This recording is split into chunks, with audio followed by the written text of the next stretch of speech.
Deus, a carta de Paulo aos Filipenses. Carta de Paulo aos Filipenses, capítulo 4, versos 6 a 9.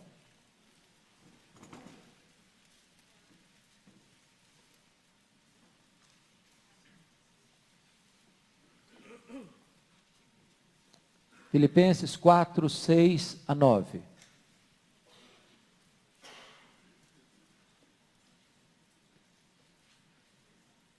Não andeis ansiosos de coisa alguma. Em tudo, porém, sejam conhecidas diante de Deus as vossas petições, pela oração e pela súplica, com ações de graças. E a paz de Deus, que excede todo o entendimento, guardará o vosso coração e a vossa mente em Cristo Jesus. Finalmente, irmãos, tudo o que é verdadeiro, tudo o que é respeitável, tudo o que é justo, tudo o que é puro, tudo o que é amável, tudo o que é de boa fama, se alguma virtude há e se algum louvor existe, seja isso que ocupe o vosso pensamento. O que também aprendestes e recebestes e ouvistes e vistes em mim, isso praticai, e o Deus da paz será convosco. Amém.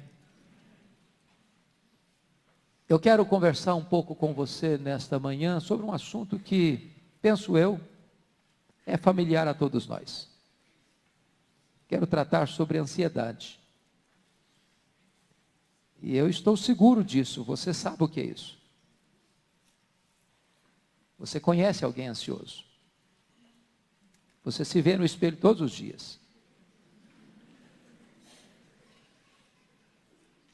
Ansiedade foi considerado o maior mal do século XX. Está entrando para o século XXI como um mal ainda mais severo. Atinge todos os estratos sociais, todas as faixas etárias, todos os segmentos religiosos. Ninguém escapa desse grande mal chamado ansiedade. Mas o que é ansiedade? É preocupação.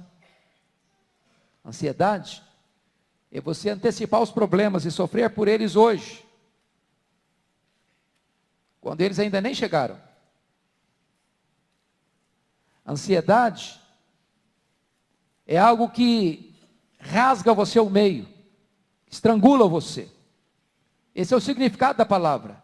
É apertar o pescoço, é asfixiar, é sufocar.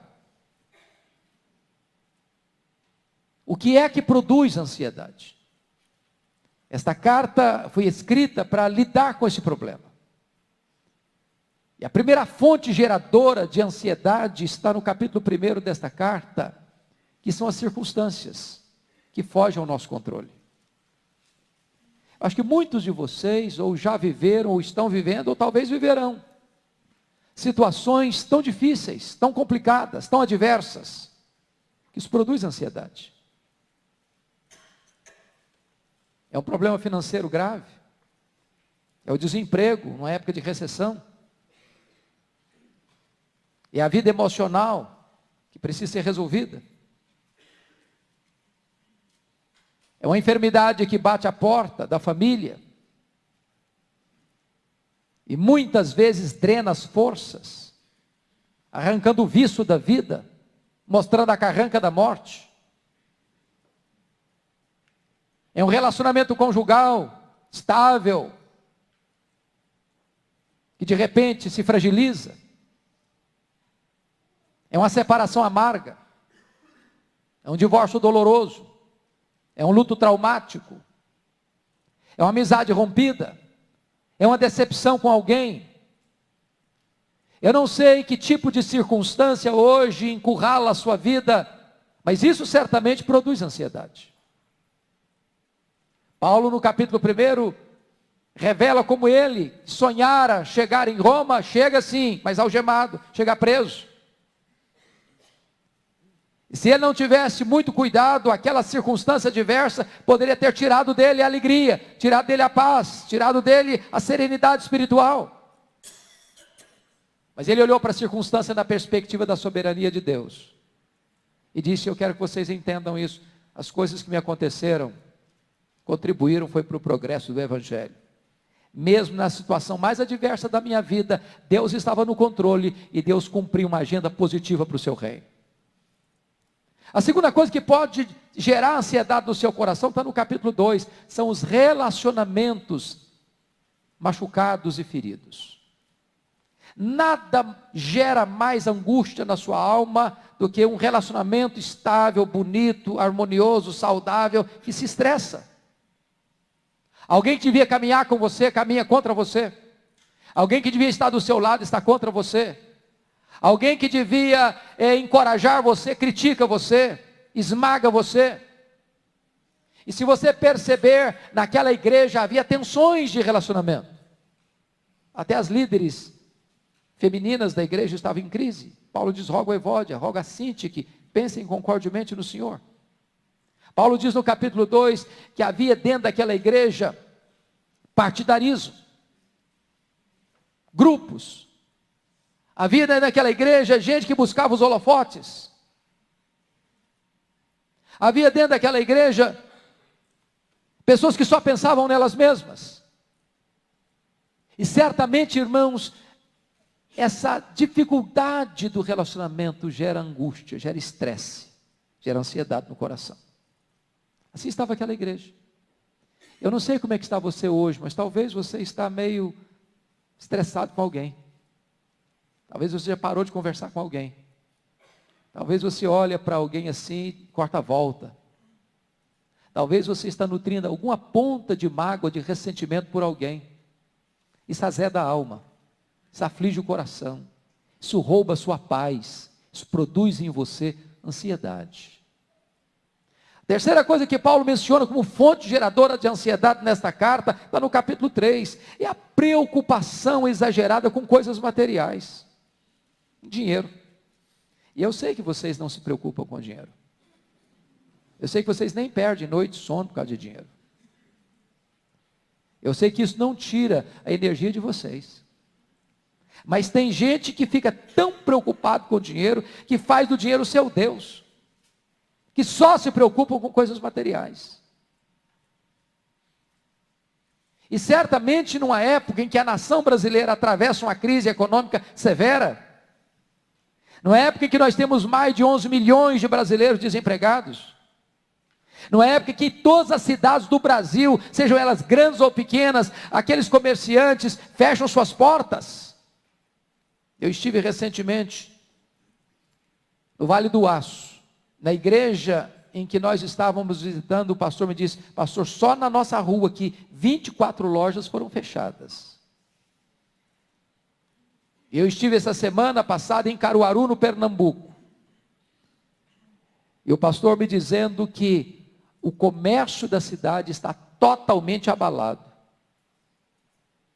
Famílias desempregadas. O povo não sabe para onde vai.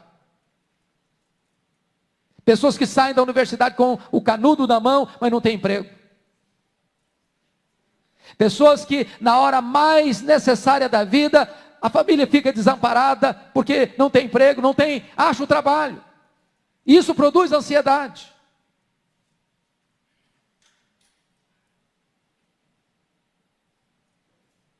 Talvez você hoje está vivendo isso, estrangulado por esse sentimento. Talvez você é daquelas pessoas que ficam roendo as unhas.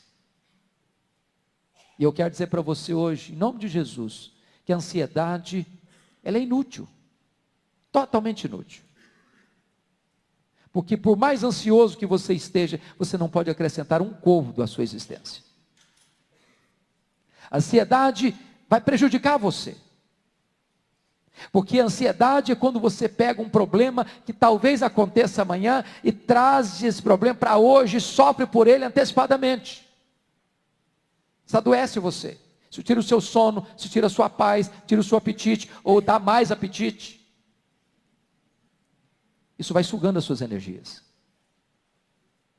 Essa ansiedade é um sintoma claro de que nós, nesse momento, tiramos os olhos de Deus, que está no controle da situação, que está com as rédeas da nossa vida em suas poderosas mãos, e tomamos isso para nós mesmos. Por isso Jesus Cristo disse: os gentios que não conhecem a Deus é que se preocupam com todas essas coisas.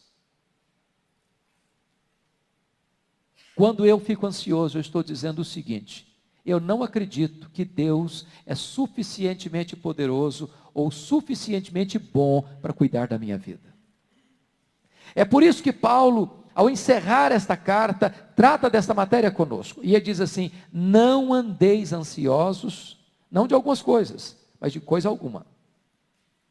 O que Paulo está dizendo é que nenhum motivo, por mais pequeno ou mais gigantesco que seja, pode tirar-nos a paz, pode gerar-nos ansiedade. Não andeis ansiosos de coisa alguma. Mas não basta esta ordem do apóstolo. Precisamos saber, tem remédio para essa doença? Tem remédio, solução para esse pecado, já que a ansiedade pode ser um componente de doença ou pode ser um componente de pecado, porque é incredulidade. Qual a solução? Como é que você resolve isso? Para onde você caminha? Onde você encontra a saída para a ansiedade? E a resposta de Paulo: primeiro, você resolve a ansiedade quando você aprende a orar corretamente. Veja comigo, por gentileza, o que está escrito aí no versículo de número 6. Não andeis ansiosos de coisa alguma, em tudo, porém, sejam conhecidas diante de Deus as vossas petições, pela oração e pela súplica, com ações de graças. A oração é um antídoto contra a ansiedade. Mas que oração? O que é oração? E Paulo aqui trabalha para nós 3 conceitos importantes. Ele fala de súplicas, ele fala de ações de graças e ele fala de oração. E oração é uma palavra genérica, mas aqui na língua grega significa especificamente essa palavra adoração. Então, oração trata de 3 coisas. Você adora a Deus, você pede a Deus, você dá graças a Deus. Mas qual a diferença entre adorar a Deus e suplicar a Deus? Qual a diferença entre adorar a Deus e dar graças a Deus? Você adora a Deus por quem Deus é, e você dá graças a Deus pelo que Deus faz, e você suplica a Deus por quem Ele é como seu Pai, seu provedor. Se eu adoro a Deus por quem Deus é, então eu preciso fazer uma pergunta: mas quem é Deus? E a resposta talvez fosse dada hoje já na oração do pastor Arival. Diz que você alcança o pináculo do seu entendimento teológico quando você ora. As pessoas mais simples transformam-se em verdadeiros teólogos quando oram. Alguém de joelhos enxerga mais longe do que um filósofo na ponta dos pés. Quem é Deus?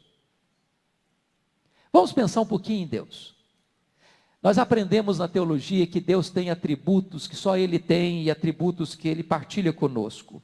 Nós chamamos isso de atributos incomunicáveis e de atributos comunicáveis.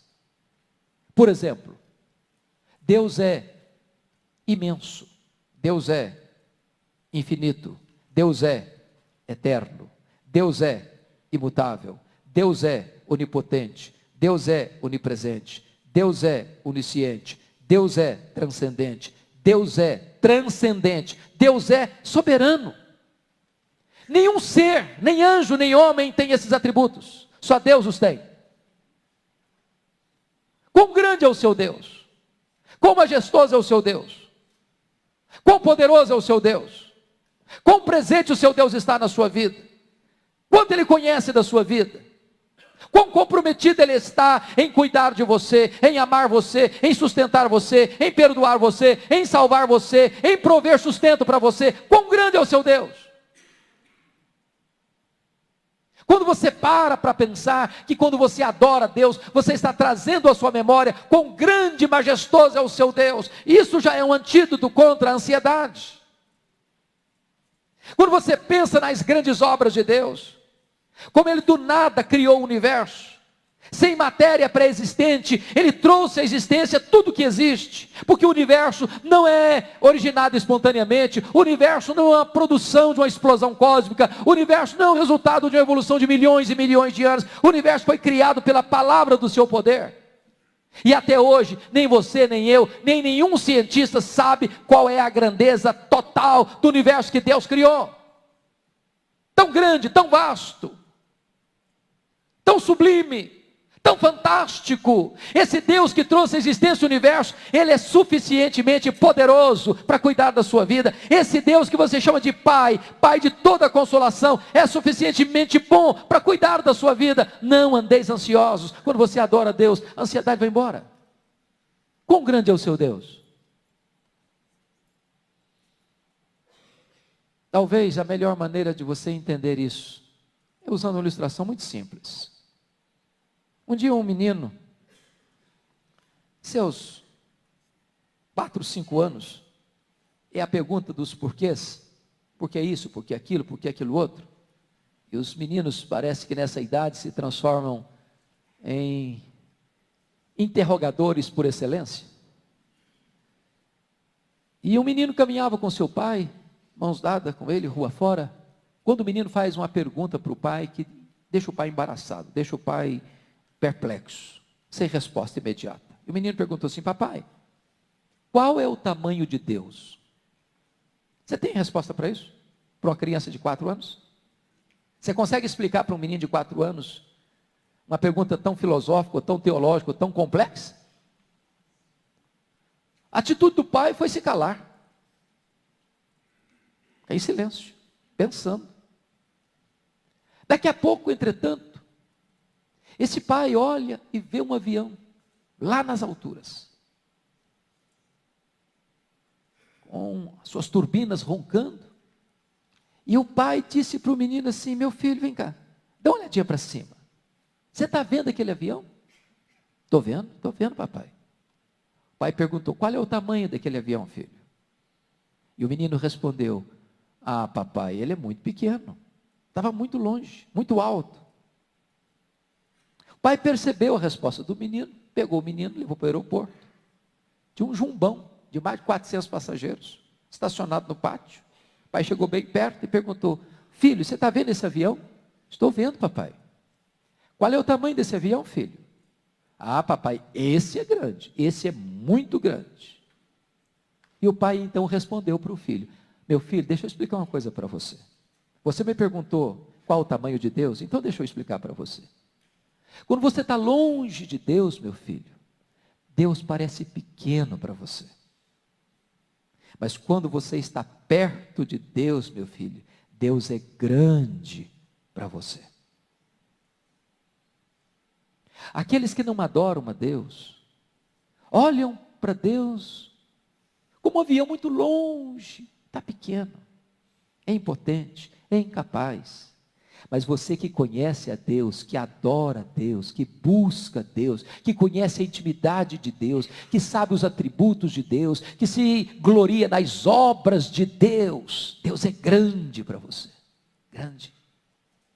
Se esse Deus é grande e Ele é seu Pai, você pode suplicar a Ele, porque os ouvidos dEle não estão fechados, as mãos dEle não estão encolhidas, o coração dEle não está fechado para você. E se esse Deus é tão grande, você pode adorá-lo, e se Ele é seu Pai, você pode suplicar a Ele. Então você deve dar graças a Ele pelas suas obras, pelos seus feitos.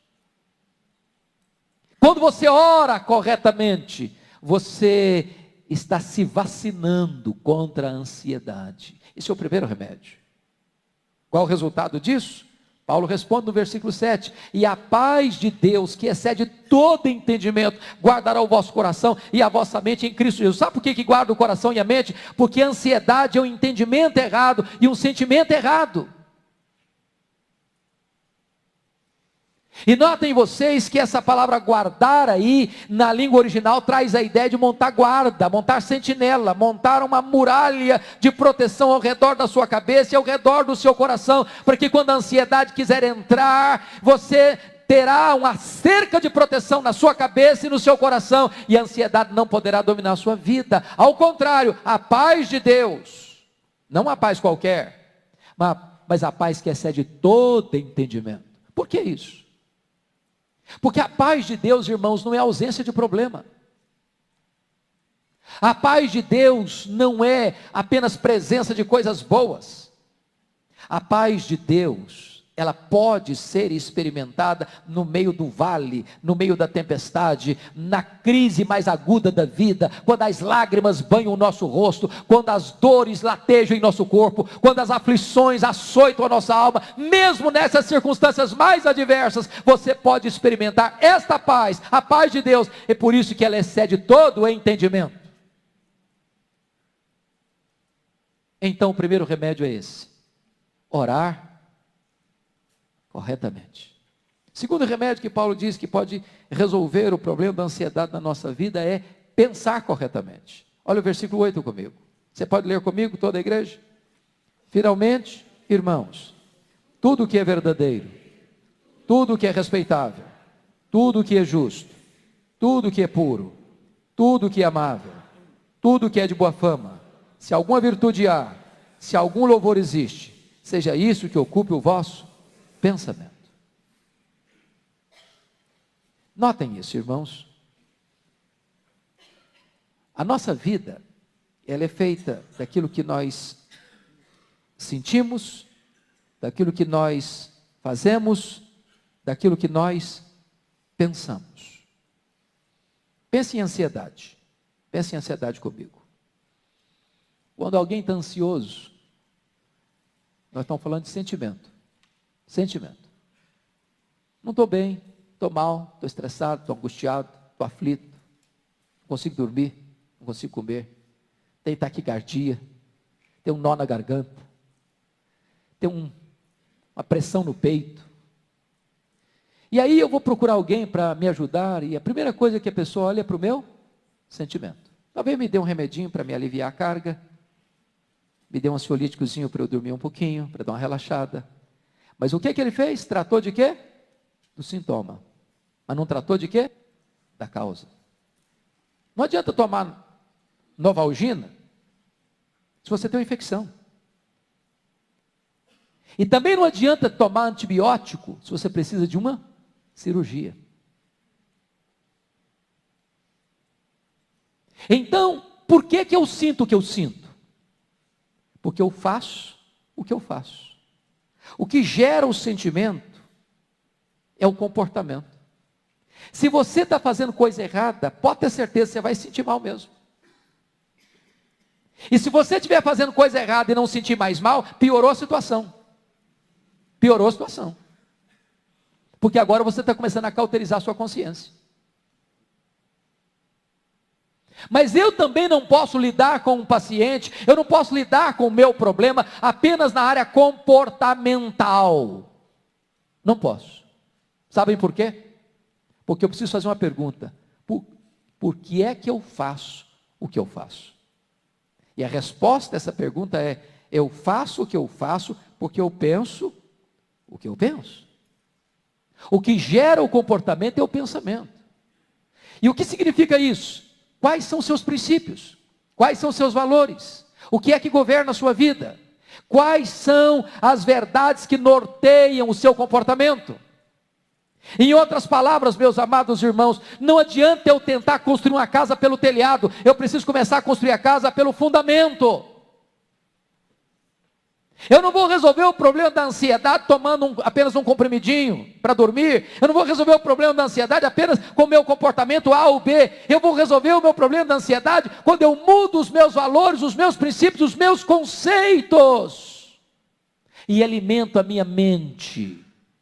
Alimento a minha mente com o que está escrito no versículo 8.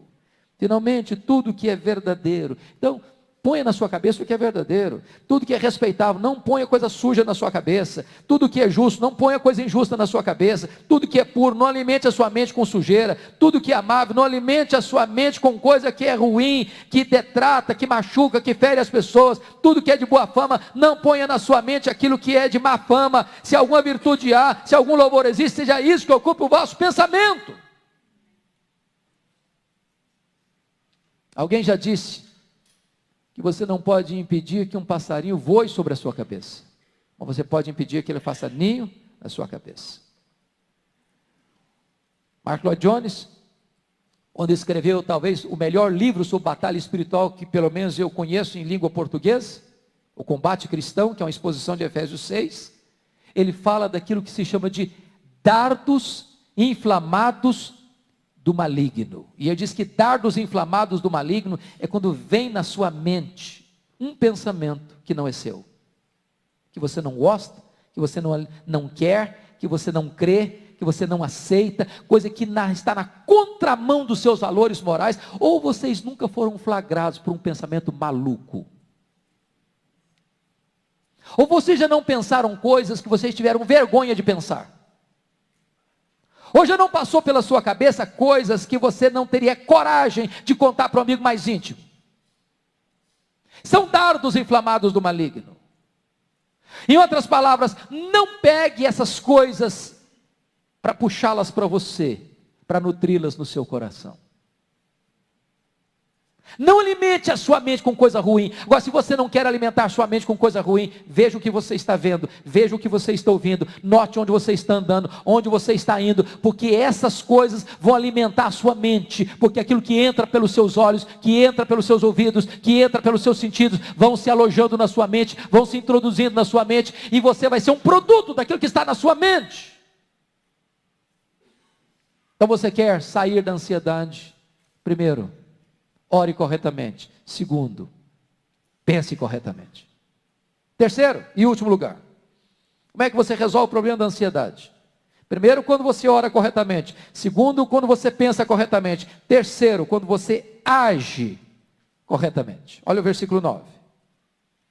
O que também aprendestes, e recebestes, e ouvistes, e vistes em mim, isso praticai. E o Deus da paz será convosco. Irmãos amados, o conhecimento é uma grande bênção. É uma grande bênção. Lá no passado, quando Paulo estava discursando diante de Agripa e de Festo, chegou o momento em que Festo interrompeu Paulo e disse assim: as muitas letras te fazem delirar. Eu acho que hoje nós iríamos usar uma outra expressão. As poucas letras te fazem delirar.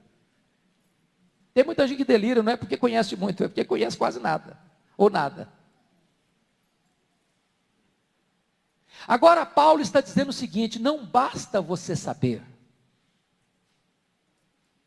Porque toda vez que você vem à igreja é uma bênção, você aprende um pouco. Ou se não aprende nada, recorda o que você já aprendeu. Agora, se você fica com esse acervo apenas no nível do conhecimento e não põe isso em prática, isso vai botando mais peso na sua cabeça, mais culpa sobre os seus ombros. Porque quanto mais você sabe, mais responsável você é. No dia do juízo de Deus, haverá mais rigor para nós que sabemos do que para aqueles que nunca ouviram. Então você quer se livrar da ansiedade? O que você viu, o que você ouviu, o que você escutou, o que você aprendeu, ponha isso em prática. Alguém já disse com muita propriedade: você não é o que você sente, você não é o que você fala, você é o que você faz. Não adianta eu sentir, eu sinto que devo ajudar a obra de Deus, mas eu nunca entrego o meu dízimo. Eu sinto que eu devo participar da igreja, mas você não se integra na igreja. Eu sinto que eu devo viver uma vida de santidade, mas você não leva uma vida séria com Deus. Eu sinto que eu devo amar os meus irmãos, mas na primeira oportunidade você critica o seu irmão. Não basta sentir, é preciso fazer, é preciso praticar, é preciso colocar em funcionamento aquilo que passa pela nossa cabeça, irmãos queridos. Nós não podemos ser meros ouvintes, temos que ser praticantes. E quando você pratica a palavra de Deus, você está blindando a sua cabeça, você está blindando o seu coração, você está vendo a paz de Deus como sentinela ao redor da sua mente e do seu coração, você está blindando a sua razão e os seus sentimentos, você está se prevenindo contra a ansiedade. E eu termino aqui dizendo o seguinte: que quando você usa os recursos de Deus para vencer a ansiedade, duas coisas acontecem. Você experimenta a paz de Deus e você experimenta a companhia do Deus da paz.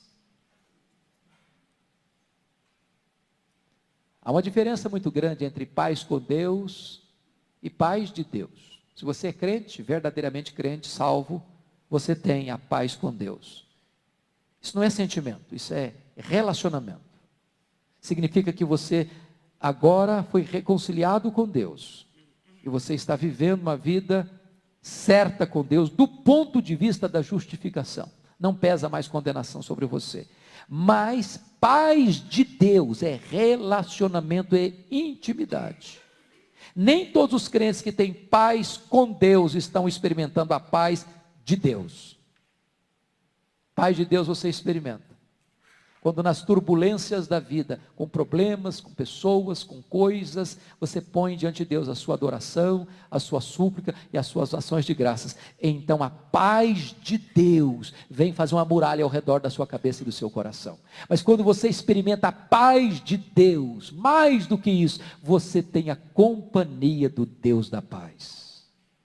Aí está o nosso refúgio. Aí está o antídoto contra a ansiedade. Aí está o remédio do céu para os males da terra.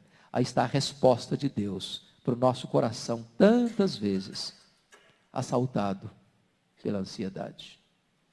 Você quer esse remédio para a sua vida? Você quer sair daqui hoje e diz, meu Deus, quero tirar esse peso de mim. Eu quero tirar esse fardo das minhas costas. Eu não quero viver mais estrangulado pela ansiedade.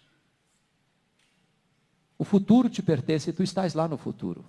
Tu tens o controle de tudo. Então, Deus, eu quero descansar nos teus braços. Porque tu és o Deus Todo-Poderoso. Tu és o meu Pai. Tu és grande. E tu és bom. Feche os seus olhos, por favor. Curva a sua fronte.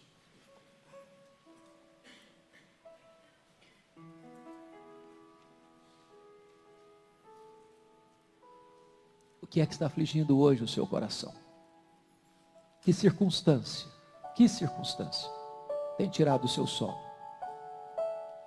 seu apetite, sua paz, seu foco? O que aconteceu nos seus relacionamentos? Você está magoado com alguém? Decepcionado? Você cortou o relacionamento com alguém? Está gerando dor no seu coração, angústia na sua vida? Como é que você está hoje? Preocupado com o seu emprego, com a sua empresa, com o seu salário, sustenta a sua família, com os estudos do seu filho, com o seu plano de saúde, com o seu amanhã? O que é que você vai fazer? Ficar desesperado? Roer as unhas? Ficar estrangulado pela ansiedade? Você pode tomar outra decisão. Você pode orar, adorando a Deus, pedindo a Ele, dando graças a Ele. Deus escuta a oração. Deus atende a oração. E em vez de uma ansiedade minando a sua vida, você vai ter a paz de Deus, que excede todo entendimento. Em vez de você abrigar pensamentos obscuros, sombrios, que vão atormentando a sua alma, que vão alimentando a sua vida de tanta inquietude e desassossego, você vai abrigar na sua mente as coisas de Deus, as coisas boas, firmando a sua vida num alicerce sólido. Você vai botar em prática as verdades de Deus que você conhece, que você tem aprendido, que você tem visto, que você tem ouvido. E então o Deus da paz vai ser com você. Não andeis ansiosos de coisa alguma. Ah, Senhor Deus, em nome de Jesus, volta o teu rosto para nós nesta manhã. Sonda o nosso coração. Tu conheces as lutas, os dramas, as lágrimas, as tentações, as ciladas, as pressões e seduções deste mundo. Tu sabes, meu Deus, que vivemos num mundo mau, num mundo caído. Livra-nos do mal, livra-nos da ansiedade, livra-nos do medo, livra-nos das preocupações deste mundo, livra-nos, ó Deus, das coisas que tentam tirar os nossos olhos de Jesus Cristo. Dá-nos agora, Deus, um coração sereno e seguro em Cristo Jesus. Livra-nos, porque queremos ser, ó Deus, livres de todas essas amarras, desse cipoal deste mundo, para vivermos uma vida plena, abundante na Tua presença, glorificando o Teu nome, nos deleitando em Ti, fazendo a Tua obra e vivendo na plenitude do Espírito Santo. Guarda o nosso coração, guarda a nossa mente e livra-nos de toda ansiedade, para que a Tua paz reine em nós e para que o Deus da paz caminhe conosco, em nome de Jesus, amém.